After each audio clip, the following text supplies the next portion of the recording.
love to welcome live on the Virgin Startup stage, the one and only founder of Tropic Skincare, Susie Ma. And I've got some summer tunes for Susie. Here we go. Come and join me. Otherwise, I'm just going to do this for the next 45 minutes. Susie, hi! Where are my shades and my drink? I've just got water here. That's not very exciting. Maybe that's the secret. Just water and no distractions. So this is a tune. When I was reading about your backstory and trying to immerse myself in your world a little bit, at least online before tonight, there's this brilliant playlist on Spotify called Pure Sunshine, and the opening track is called by Miriam Makeba, Pata Pata. It's like a 70s Nigerian like jam, and it's just full of sunshine and like old school goodness. So I'll send you the list afterwards, but it's like, yeah, this is the vibe. I look forward to it. And I need the shades and the drink as well in my hand to match all that music. Amazing. Well, you're looking full of sunshine, and I don't know how much that's down to you and your lifestyle versus your products, but we'll get into it. And as you can see, we've got all these people joining us from all over the world, a small number from your Tropic Army. I can see that. Massive shout out to all of our gorgeous ambassadors. And I'm also seeing lots of founders, lots of interesting businesses. I can see people saying what they do. So so we're feeling your energy, everybody. So thanks for being with us. So Susie, you've kindly said, hey, let's go, feel free to dive into all the aspects of my life and experience that will be helpful to people. So we appreciate your generosity in advance. And I guess where we wanted to start was really your childhood, because you've been very open over your years leading your business and in your entrepreneurial public life of talking about where you've come from, your roots, and like how that shaped you. And of course it shapes all of us, but with you it seems to be particularly powerful. So I'd love to hear a little bit about, going all the way back to when you first moved to Sydney. I know you were only like 6 years old, weren't you? And I was, and tell us a little bit about why your family moved there, and then what happened in those formative years of your life, and in terms of how it kind of shaped you as a person. Yeah. So yes. So indeed, I did move to Sydney when I was 6 years old, and I moved there because my mum and I were still living in China at that time, and my dad moved over to Australia when I was 1 to essentially start a new life and to get better opportunities. Often when people immigrate from one country to the other, it's for better opportunities for their family. And so when my mum and I moved over to Sydney when I was 6, it was just to join my dad. And I think, what's interesting is, you often tend to do, or you're often interested in the things that your parents are interested in, and often what they do. And starting up businesses is really, like on my dad's side especially, everything that they've ever done. So I kind of grew up hearing about stories of my dad's mum. I often talk about my mum's mum, who's the inspiration behind all of the formulations, the products. She's a toxicologist, the ethics behind the products. But on my dad's side, that's where the real entrepreneurial flair comes up. So I grew up hearing about stories of my dad's mother, my grandmother. Is this the woman who had the Thai business? Yes, that's it. Yeah. So she's the reason why my dad was able to afford to go to Australia in the first place, because she started up her own business. And I grew up hearing stories about the way she hustled and the way she made things work.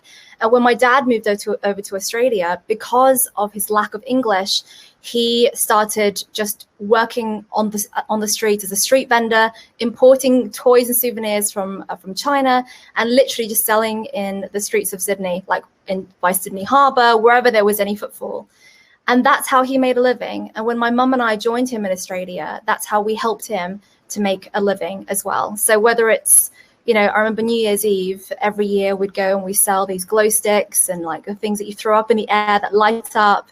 And it's only $1, but we made a killing. Like we sold hundreds and hundreds of them on that night, and we made a lot of money. And I kind of just grew up watching my parents struggle, come up with an idea, bring over a product, go to a market, or if there's not a market that they can afford to pay the store fee, go onto the streets and just make things work. So it was really inspirational growing up, seeing all of that, and just knowing that actually if you have, where there is a will, there is a way. And if you have a passion for something and you want to make things work, you can always make things work.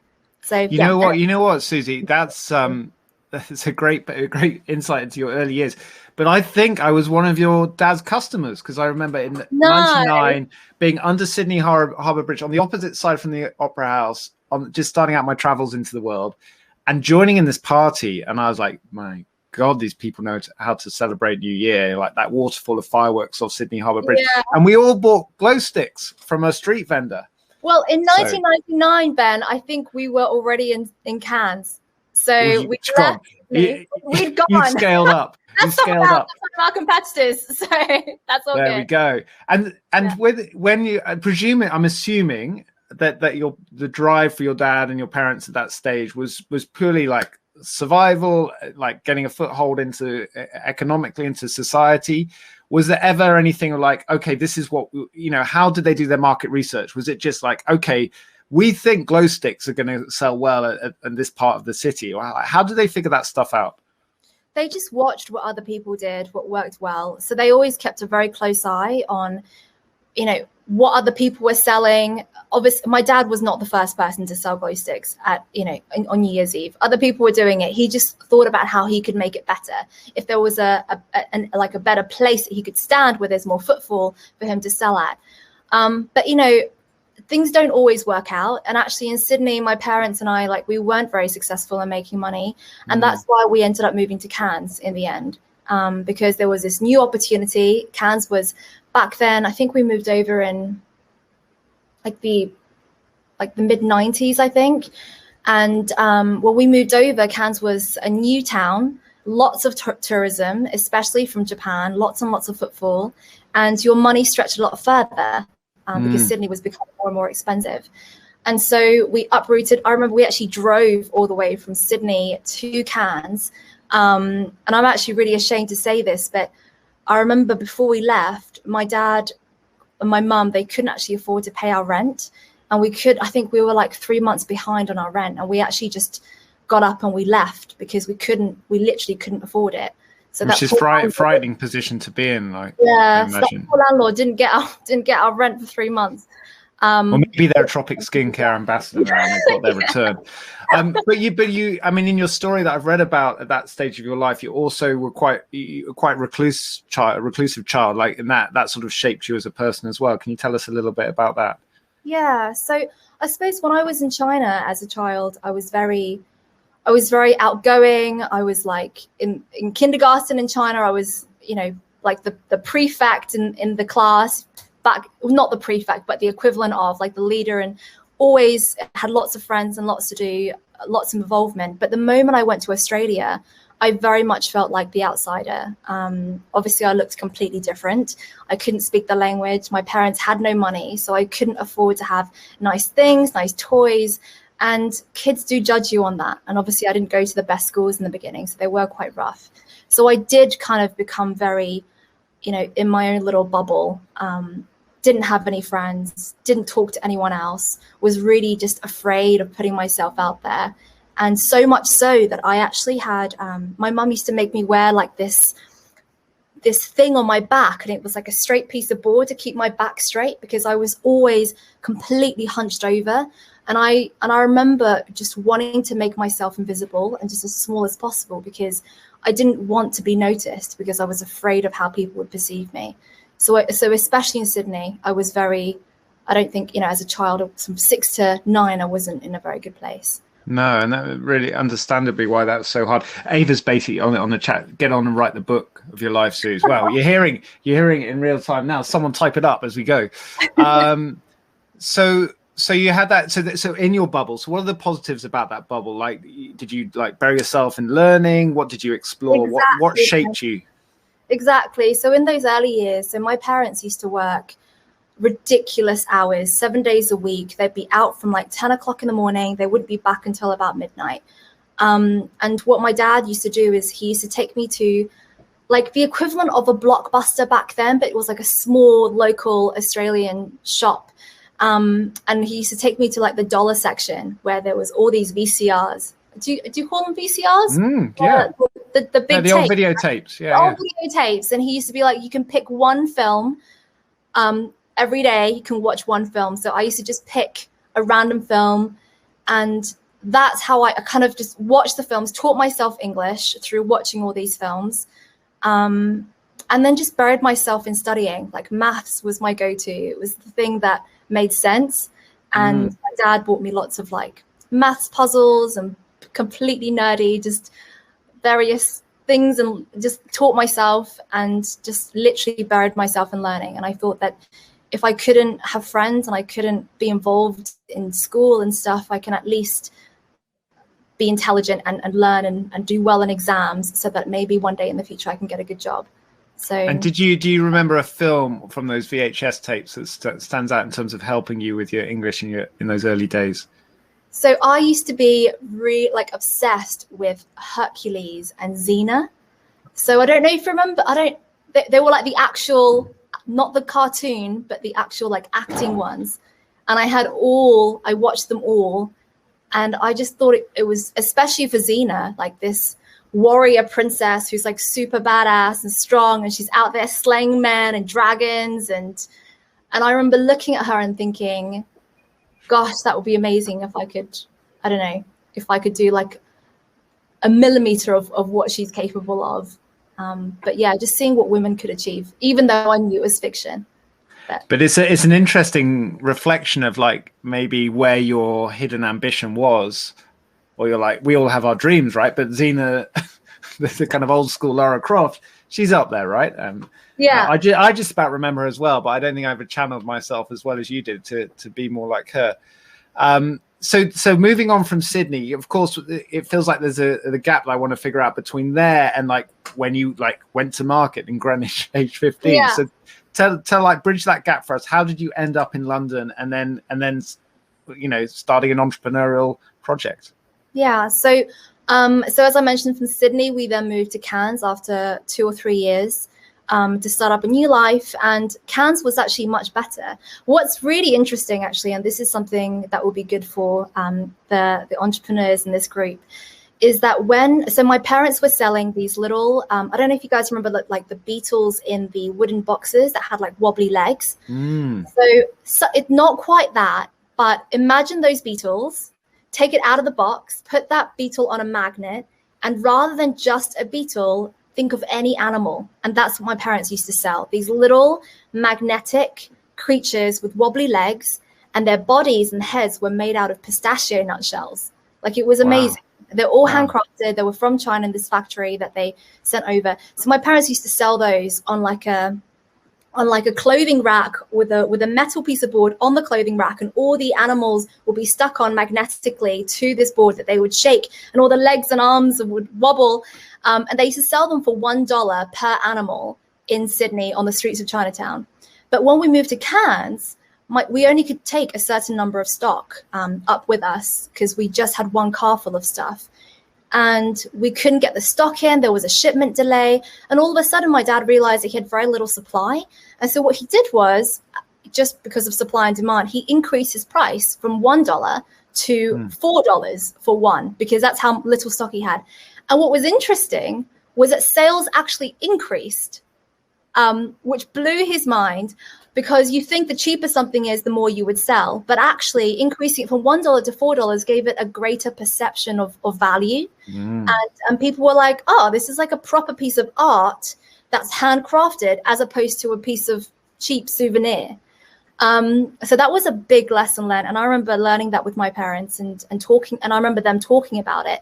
And then they were like creating these clever ways of upselling. So, okay, what happens if we say like 3 for £10 and you make a saving of £2? And that did really well. Anyway, so we did, I kind of listened to those conversations from my parents for a few years, but essentially my parents' marriage broke down. My dad wasn't quite the man that we expected him to be. And my mum and I actually tried to leave quite a few number of times. And then in the end, we decided to go somewhere that he wouldn't be able to just pop over and see us. And I remember when we were deciding where we would go, I had a globe of the world in front of me with my mum, and I was spinning this globe and thinking, where should we go? And it just so happened that my mum knew someone who lived in London. And as I was spinning, my finger actually stopped on the UK.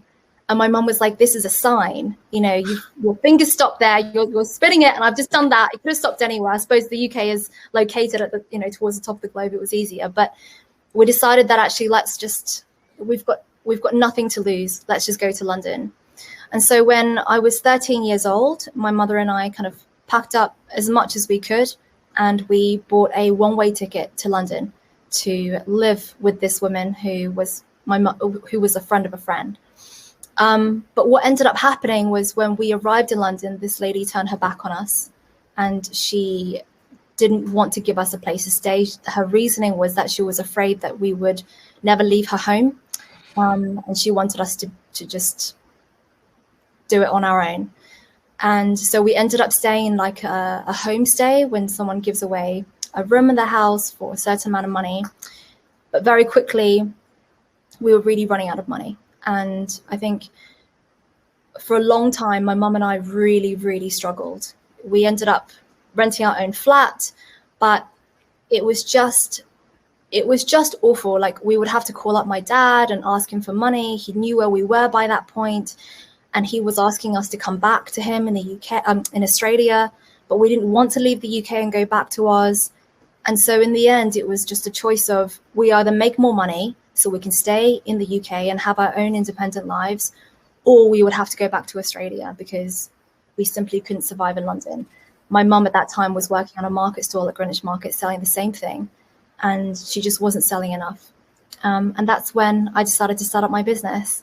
And it actually took me probably over a year to pick up, like, to kind of plan everything. I mean, it doesn't sound like much. I don't know how many of you guys know about my origins and how I started, but it was just literally 50 jam jars filled up with a body scrub recipe that my grandma used to make in Australia. And it doesn't sound like much, but it literally took me a year of talking to myself about it to get everything together, and actually to get there to Greenwich Market on a certain Saturday over the summer school holidays. So yeah, that was when I was 15, and that's when it all started. So that's the gap. Wow. And just layers of stress there for you and all your family involved, especially I can imagine for your mother, and then being passed on to you in the process as well. How did you carve out that energy? Like, because a lot of what your story is, entrepreneurship through necessity, or like kind of necessity is the mother of all invention, of course, is that classic cliche. But it's like, whereas most of us here in this community have chosen this path, still bravely, right? But not out of being in a really tough situation and going, I can only see like entrepreneurship as the way out. So how did you gather that energy? Was it really like, I need to help my mother? Or was it like, actually, here's like my grandma's body scrub recipe. Maybe I could do something here. When did it go from like pain to excitement? Was it the moment you started making stuff? Yeah, I mean, it was so a few questions there, Ben. It's a few things, because yes, it was to help my mother. My mum was at a stage when she was crying almost every single night, and I could hear her in her bedroom, and it was heartbreaking. I was, at that time I was 13, and I just felt so helpless. I didn't really know what I could do. And I did everything I could. I used to help my mum sell over the weekend on her stall, and I worked for other stall holders as well at Greenwich Market, from selling various things on just very, very little wage. But I knew it wasn't enough. So my mum was obviously the biggest reason. But aside from that, it was also because of the people that I was surrounded by. So my friends at school, and they had money. When it was people's birthdays, my friends could afford to buy presents for each other. And I remember, my friend now, so her name's Annabelle. She's one of my best friends, and she doesn't know the story, but back when I was 14 years old, I remember it was her birthday, and she was one of my best friends back then as well. And I wanted to give her a birthday present, and I asked my mum for some money. I asked her for £10 to buy her something. And my mum just said, I don't have £10, but I have £5. And I was like, oh gosh, £5 for a birthday. I don't know if that's enough, but I think you'll be okay, because I'll just give Annabelle something else as well as the £5. So I remember finding like a little like teddy bear that I already had. It was one of the few toys that I had brought over from Australia to the UK. It wasn't like it wasn't brand new because obviously it was mine, but it was like this cute little teddy. It was one of my favorite toys, is one of my only toys, and this £5. And I wrapped it up and I gave it to Annabelle, and I was like, it was like the most expensive thing I'd ever bought anyone, well, given anyone, because it was £5, which to me was a lot of money. And I remember she opened the gift, and in amongst all of her other gifts that she had around her from all of her other friends, which were amazing gifts relative to what I gave her, and she just went, "Oh God, why'd you give me £5 and a teddy? You could have just given me £10. And to her, that was such a, she didn't mean anything by it. It was a throwaway comment because she was used to more. But for me, I remember that moment, like even to this day, because it was so crushing. And I remember thinking, gosh, I wish I could give you £10, but why can't I? Like, why can't I give one of my best friends what she's getting from all of her other friends? Like, why does my mum and I have to be trapped in this tiny flat with all these notice letters that we're getting every week, fearful of having to move back to Australia, fearful of having our electrics cut out, fearful of how we're going to be able to afford our next meal, when all of my other friends are just living their lives and not having to think about any of that? And it was a realization of just thinking, I don't deserve this. My mum and I, we're good people. We're nice, we're intelligent, we're capable. Why the hell are we trapped in this cycle that I can't see a way out of it? My mum works at a market stall. Her English isn't fantastic. And I'm 13. Like, what can I do? And it's just deciding that actually, no, I deserve more. My mum deserves more. So that was the reason why I started Tropic. And that was actually the first moment that I got excited. Yeah. And I was going to do something. And what I love about it, although painful at the time, it was like driven from a place of love, even though your friend was being a little selfish, if we're honest. But from your point of view, it was driven by love. Then it turned into anger, and then into this, like, the output on the other side was like something really positive. It was the beginning of it. And just frustration. Yeah. And once you decide something and you know exactly what you want, which for me was, I need to, get my mum and I out of the situation. It's easy to get passionate about it, isn't it? Because it's your life and it's for people whom you really care about. Yeah, and we can hear that listening to you tell that story, 25 years or however many years exactly it is further on. So there you go. You got it. You got the product out into the world. You got your grandma's trademark, well, maybe not trademark recipe for body scrub. And then tell us how those early days of the business went, because you're still very young. Like, what pace did you go at? When did it become like a real thing? Like, this is now my thing. I'm going to go all in on. How did you manage your education alongside it? Yeah, so my education was actually my number one priority. So my goal initially was to make enough money to be able to fund my way through school and through university so that I could get an amazing job. And I remember talking to one of the teachers at school, and I asked her, like, okay, so I need to get rich, basically. I need to have lots of money. I don't want to be in a bad situation. What job can I get into to get me the most amount of money fastest? And she was like, finance. Easy. Like, if you want to make money, you go into finance. You want to get into banking, investment banking, ideally. You want to do economics. You want to do maths. You want to do well in your A levels, preferably 3 A's. 4 would be better to get into one of the top unis, and then you're sorted. And I was like, excellent. That is exactly what I will do. And so that was my main driver. And so I worked out how much money I needed to earn to save up for my degree. And then I just went out one day. Actually, we just celebrated our birthday. I actually started 17 years ago on Sunday. So wow. Just gone, the 20th of June was our 17-year anniversary. And 17 years ago, on last Sunday, I went to Greenwich Market with my 50 jam jars and started demonstrating my grandma's body scrub. I knew that demonstration was the only way to sell products. For those of you guys who are starting up in your business, one of the biggest piece of advice that I would give you in terms of selling a product is that don't expect your customer to be waiting for your product. There is no one out there that's waiting to buy your product from you. There's no one that was waiting to buy my body scrub from me. And customers aren't going to approach you. If you just put an advert out there into the ether and on social media and be like, look at my body scrub, look at my gorgeous product, buy it. No one will. you have to give something in order to get something back. Like I learned that through demonstrating, you know, shaking the table with the wiggly creatures for my mom. I used to sell elastic band guns and getting people involved and show them how to shoot it. You know, whether it's glow stick demonstrations, I knew I had to demonstrate my product. So I gave free hand treatments where people would come over, I'd scrub their hands for them, I'd leave their hands feeling super smooth and smelling great and really soft. And then I would say, this is how much it would cost. So, you know, that's how I sold. And on the very first day, I took £980 in cash. Well, day one in the market? Day one in the market. I had 50 body scrubs to sell.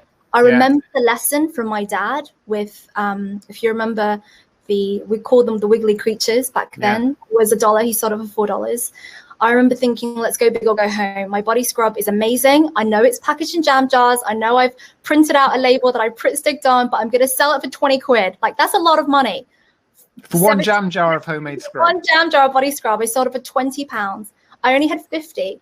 I thought I was going to sell maybe like 2, but I sold out. I took one as a demonstration product to make people's hands feel soft, and I sold all 49 on my very first day at £20 each. That was £980 in cash on my first day.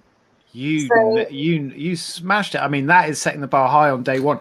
And you also managed to, like, obviously corner the hipster market when whatever year it was in Greenwich. That's amazing. And it reminds me, this pricing lesson is so important that you got from your dad, and then you demonstrated again at that market. And the lesson I work on with founders at Virgin Startup is this one where you go, okay, imagine your early price. So if you're not doing it by necessity like your dad was and then you were, but if you're like, okay, well, what should I price it at? Forget the market, forget the competition.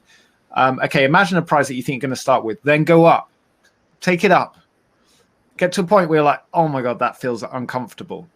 Then add 20% and go, that's really uncomfortable. I'd struggle to ask someone for that money for that product. And then go, okay, I'm starting with this. How do I take the quality of the product or the service up to where that matches? And then go out and try and sell it. And it's one of these lessons where you can kind of go, it's so easy for us to talk about this. Yeah. But to put it into practice and to put it, I mean, it's easier online, right? You just stick a price out there. You can always discount. But to go and do that, but your reminder then of like giving something first is such a good one. And it's such a powerful story. So thank you for sharing. I'd love to hear a little bit. And I know we've got such a big audience of ambassadors here as well. But a little bit around how you went from that first product to building a significant business. And 17 years is a huge amount that's happened. But how did you get in the skincare world? How did you say, right, we're going to stand for a cleaner, greener, healthier version of skincare brand? And then, like, once that purpose was clear, how did you go about like figuring out the supply chain? Because this is hard, right? What you did in the market was remarkable, but then turning it into the business model of, you know, all these ambassadors, training them, educating them. How did you figure it out? What came next? Was it product? Was it business model? What was the next step in the journey? It was more product. It was more product in the next journey. So after that first day, just carried on with the body scrub probably for about 2 or 3 years until I introduced my next product. And you'll find that in business. In the beginning, it's very slow. It's kind of like, you know, and then it snowballs and it gathers momentum. But in that time, I realized that I was 15 years old. I was doing my GCSEs and then my A-levels, then my degree, on my path to become this banker.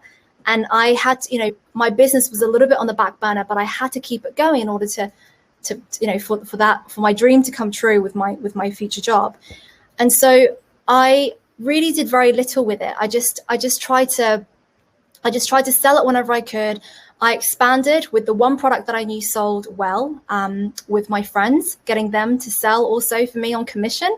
I paid them 20% commission and I sent them across different markets and events, be it Portobello Market, be it Camden Market, be it various events and shows across London. I did the Vitality Show, the Ideal Home Show. I don't know if you guys have been to it in Elscourt 1 and Elscourt 2.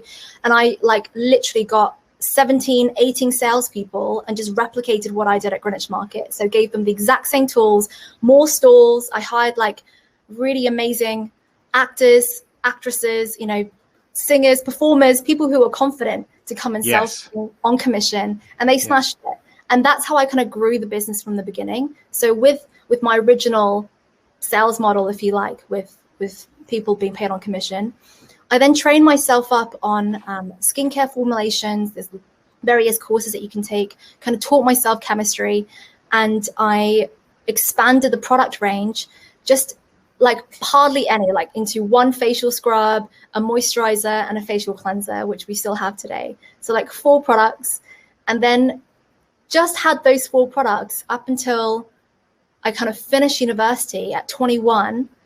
And that was when I actually got so I did everything that this career advisor said. I got my A-levels, I got my degree in economics. Probably the only person who ever has followed the career advisor's advice. I followed it through like the T. Yeah. But then spent 10 weeks in this job in investment banking, realized absolutely it was not for me. And then that's when I started to apply for various investment opportunities to expand. And and I think, for those of you who are looking for investment, apply everywhere. Do not put all your eggs in one basket. And so, so The Apprentice was one of the things that I applied for. Obviously, I didn't win the show, but Island Sugar did invest in the end. So just pause there. For those that didn't see The Apprentice, what year was this and how old were you? I was 21. That was back in, I want to say 2010 was when I was on the show. I think it aired. No, I think I filmed in 2009 and then it aired in 2010. That's the weird thing with TV, isn't it? Where we go, oh yeah, I just watched that episode. You okay? Like, because that looked like a crazy thing. I was like, well, that was 2 years ago. But yes, I'm fine. Thank you. Yeah. So that was a wild experience to go on that journey. What was the best thing about it? And what was the hardest thing about The Apprentice? I think the hardest thing about it was the people who I had to share a room with, because you struggle to sleep with like 8 girls in one room in the beginning. And also just the food as well, just a change of lifestyle. That was the hardest thing, like living in one house with all these people in a pressure cooker environment. But the best thing about it was just all the businesses that we started, all the creative input. We were making cookies one day, and then we were selling products in France the next day, and then we were going to a fruit market the next day. So there were so many businesses that we were starting up, and it really reinforced my passion for entrepreneurship and doing things on my own accord, and not working for anyone else. And was the biggest value from that the publicity, like huge publicity that it brought you in the business, or was it the connections or the finance? Like what or was it a mix of everything? The biggest value off of The Apprentice was Lord Sugar. The fact that he invested in the end, and took a gamble in my business. And obviously he came with a lot of positive PR. And it was Lord Sugar that attracted my initial ambassadors to get in contact with me. So I know that earlier you guys mentioned Virgin V, and that's very much how we started. So I hadn't really heard much about the direct selling industry or even Virgin V until a few ambassadors, actually Virgin V called them consultants, approached us. They saw the synergy between Richard Branson and Alan Sugar and thought, okay, so Virgin V back then was no longer. Richard had sold it, and there were thousands of Virgin V consultants that had nowhere to go, and they got in contact with me after seeing Lord Sugar had invested in a skincare brand and thought, yes, Tropic should also go into direct selling. And it was those initial conversations in the beginning that I was like, this makes sense. We're looking for a route to market. I've already had my friends sell for me on commission at 20%. And it's selling face to face rather than trying to get our products into a shop. I love the fact that it was not a set brick and mortar space, from just like a finance point of view. It was variable. We paid commissions after the ambassadors had already sold the product to the customer. So cash flow was good. Exactly. Cash flow was good. I could continue making the products. Lord Sugar didn't invest a huge amount in the beginning, so we couldn't really afford to open up in a shop or have a long credit term with a big company anyway. So it was perfect, and that's how you got traction. You made it work. And Sarah Fordham has just said, yes, I was one of them, as you know, Susie. Yes, right. She was one of the first people to get in contact with us. Actually, Sarah is one of our. I think she's number 2. She's our founding ambassador. one of those original conversations. So one of the originals. Oh, geez, Sarah Fordham. There we go. Good to have you with us, Sarah. So we've got about 10 more minutes with Susie, and I just wanted to mention there's a Q&A here. So if you've got any questions, drop them in there, and I'll look through them, upvote each other. So we'll go to a couple of the questions at the top. Before we go there, Susie, I'd love to dive into this tiny topic of purpose and how you've put it at the center of Tropic. Obviously, we've heard this incredible, strong heritage story of yours and all the key learnings and values there. But like, we're now in the big game of, skincare, and in a world with all this change going on, all these environmental and social crises coming to a head. What is Tropic's purpose? How have you defined it, and how's it going? Yeah, thank you, Ben. Good question. I think, for me, when I look at other businesses and why they fail, why they do well, the single biggest thing for me is passion. If you want your business to succeed, you have to have passion for what you're doing, because you will face issues. There will be sleepless nights. There will be times where you just want to throw the towel in. But as long as you have that passion and drive, you will carry on and your business will be successful. And when people lose that passion, the business will go nowhere. And I knew that for a long time. And, in the beginning, when Tropic first started, my passion was to give my mum a better life. I wanted to have just for us to be independent and self-sufficient. But after that was sorted, I kind of lost my oomph and my real passion. I needed something to drive me, something to kind of direct me and guide me. And that's why we have a purpose. It started off as something for myself to give me a purpose in what I'm achieving. I want to get out of bed in the morning and know that what I'm doing is leaving a positive impact on the planet. It's what makes me feel good about how I choose to spend my life. We have one chance on this planet. Like, this is it. This is our time and our time only to make an impact, a positive one. And everything that you do should go towards a positive impact, because it's just the right thing to do, And as a business owner, I have a responsibility to do the right thing and to pave the way, especially for our ambassadors, so that they can have that shared passion with me, that shared purpose. And I first came up with the idea of a purpose after being inspired by Simon Sinek, who talks a lot about the why, not the what, finding your purpose. And for me, that's when I came up with our purpose, our infinite purpose, which is to help to create a healthier, greener, and more empowered world. And it just encompasses everything in one very elegant block. Everything that we do, we ask ourselves, does this help to create a healthy, greener, more empowered world? If it's a yes, we do it. If it's a no, we don't. And it just helps guide us. It's what I love about that North Compass you've got is it's accountability, right? And it helps so much decision making. I can imagine the complexity of the decisions you're making. It helps make those decisions, because it's not me. It's like why we exist, what we're trying to achieve. And just briefly on the greener aspect. So the beauty industry for a long time has been rightly criticized for its negative environmental impacts. How do you uphold those strong sustainable ethics and practices at Tropic? I know that's a big question, but can you just give us it in a nutshell? Yeah, I mean, the beauty industry, like a lot of other industries, has a huge environmental impact. Something like 1/3 of all current waste in landfill is made up of personal care and cosmetic packaging. Like, that's insane if you think about the amount of plastic that's floating in the oceans and sitting in our landfills. And we have a responsibility. So, we're investing heavily into sustainable packaging, refills, various things that we're already changing over to make just our packaging more sustainable. We will offset all the carbon that we emit as a business. We have a factory that's entirely run on green energy. Lots and lots of things that we do to try and just be better for the environment. And it's important to our customers too. And you'll find that in your businesses. Customers more and more so will be demanding accountability. And by no means are we perfect. We have so much more room to grow, so much more to improve on. But what's important is progress. And as long as you're always taking those steps to be better and recognize your downfalls, then you can work out solutions. And customers will always support brands who want to do the right thing. Yeah, and what I love in hindsight and in terms of your journey, it's like the hero's journey, which started with you. We've heard it tonight, but is now you empowered your ambassadors and then your customers. And with that overarching purpose, they then go on their own hero's journey, say we can make people's lives and the world a better place as a result. So it's super clear and helpful to be reminded of all of that. There's loads of questions coming in, so we're going to try and rattle through a few of these in the last few minutes for you, Susie. If you're up for it, we're going to jump around. I'll pick them out. So Angel says, as a responsible business owner, what do you think is the one key thing that should be taught in schools to our children about real life and entering the workforce? Oh, that's a really good question. Do you know,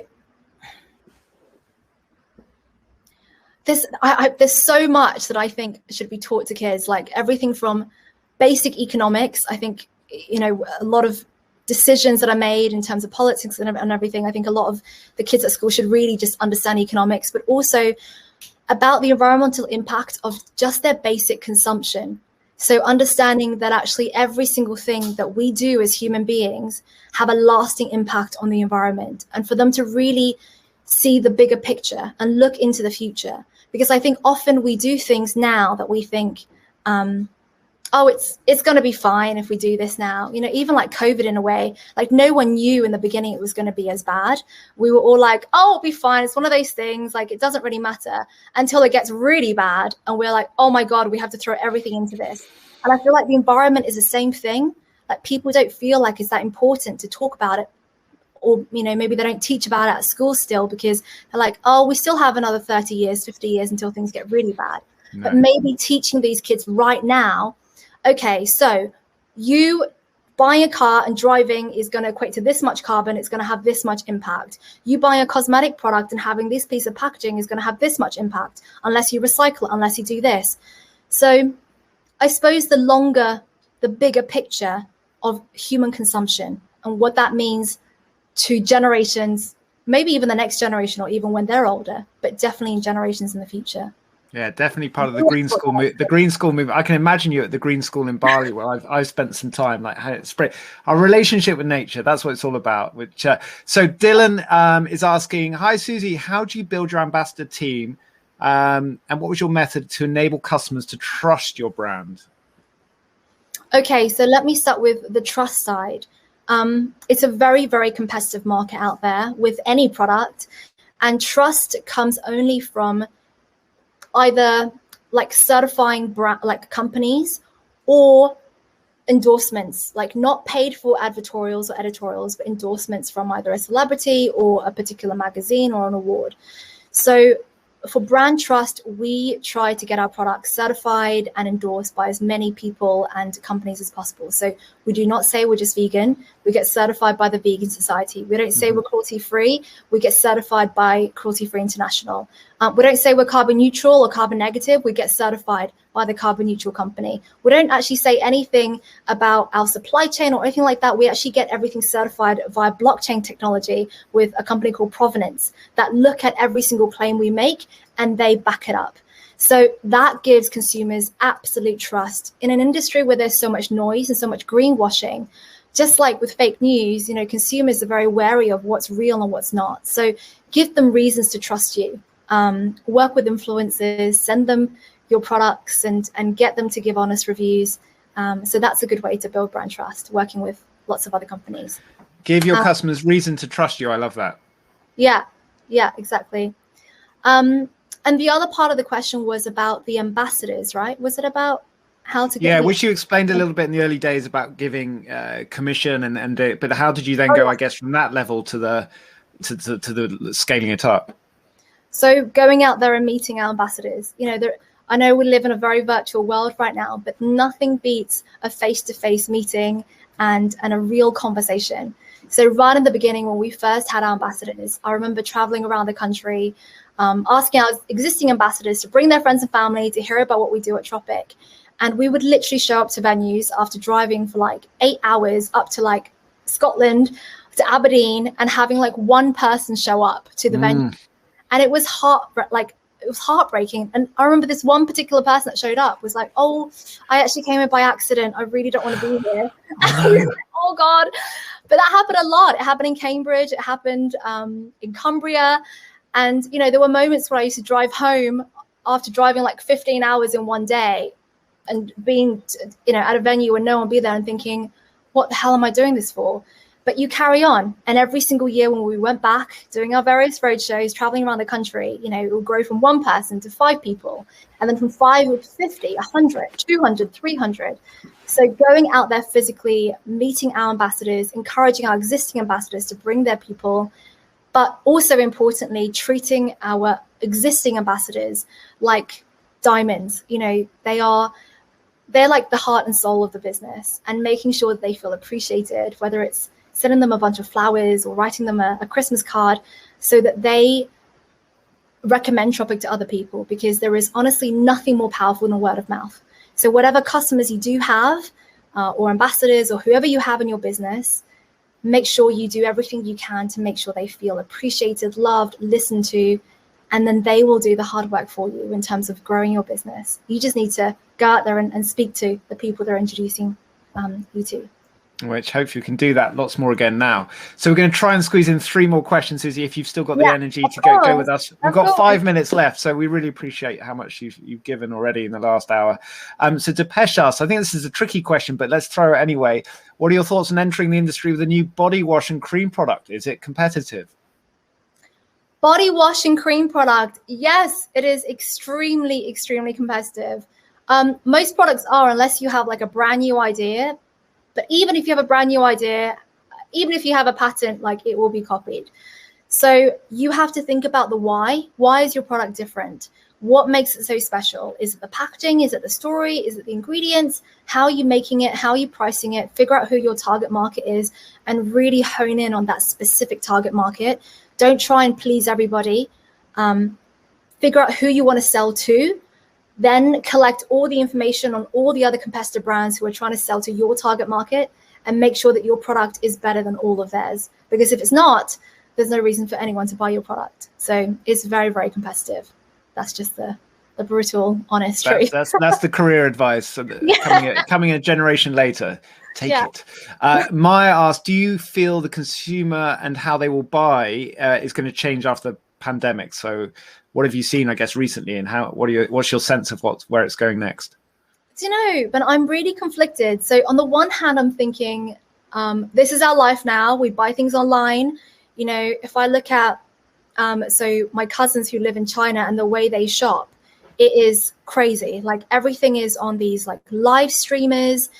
You have like these conferences where these live streamers go, and it's like QVC, but on your phone with various channels, and you go and you watch beauty, fashion, food, whatever, and they sell you things and you buy it very quickly on your phone. So on the one hand, I'm thinking that could be the future.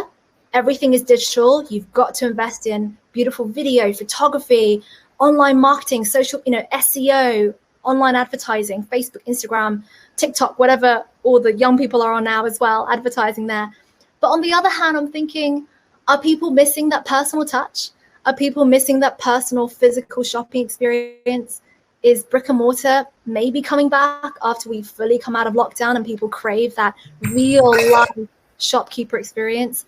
So I'm like, I don't know. What do you guys think? Let me know.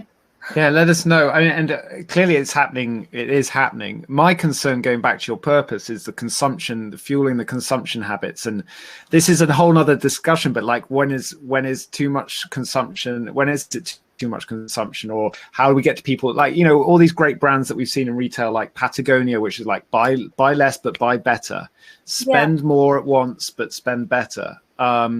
And it feels like a lot of this direct-to-consumer, special digital marketing, the Chinese example you've just given, that trend feels like it's just fueling like more and more consumption. So it's thinking about responsible marketing around those trends as well.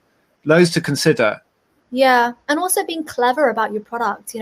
Really simple things like we launched a cleanser last year, and we really tried to think about how we can make it more eco, because most facial cleansers, like foaming face washes, are like 98% water. And if you think about shipping the weight of water, which you get in the tap, around the country or in production, it's a lot of waste. And so we made our cleanser into a powder form so that you mix water with the powder, and then you're not shipping away the weight of water. And that also means you can have a refill pouch, because refill pouches that are completely compostable doesn't work if there's moisture inside. No. And so you can have a dry powder within a compostable refill pouch, which can then refill the existing packaging that you've already got to be, really, really eco and sustainable. So there are ways, like I say, where there is a will, there is a way. And if we really are innovative and really think about and demand more eco packaging solutions and better consumption ways, and then I think that is the future for businesses that are going to follow. Well, that's the future I'm excited about. And I guess just to wrap up, final question is, like, going back to your personal, where you are now personally in terms of your hopes, dreams, ambitions. You've achieved so much. I mean, you started really early, but under a lot of stress. You've flourished. You've created this amazing business, community, and brand. Like, how much, like, do you stay fully focused on that and driving that forevermore? Or are there lots of other projects that you're like, I really want to go and get involved with education or campaigning, or I've got 10 other businesses I want to launch? What's next for Susie? Yeah, so we already do a lot with charities. And one of my dreams when I was building my business was to build a school. And we're very lucky that we've already done that. We built a school last March in Cambodia. And so with Tropic, I can do lots of charitable work that I've always wanted to do. But, I think there's a lot of brands and founders that I speak to that if you ask them, what do you want to do with your business for the future?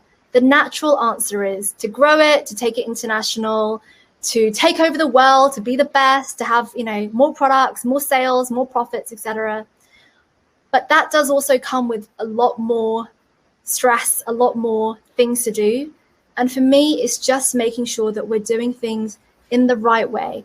One of the quotes that I always say to anyone starting out in business is to focus on the profit and not on the turnover. That turnover is for vanity, profit is for sanity. And because often when you grow your business too big, you get something called diseconomies of scale, where your profits actually squeeze down and you end up not really understanding what you're working for. So for me, it's about just growing the business at a steady pace.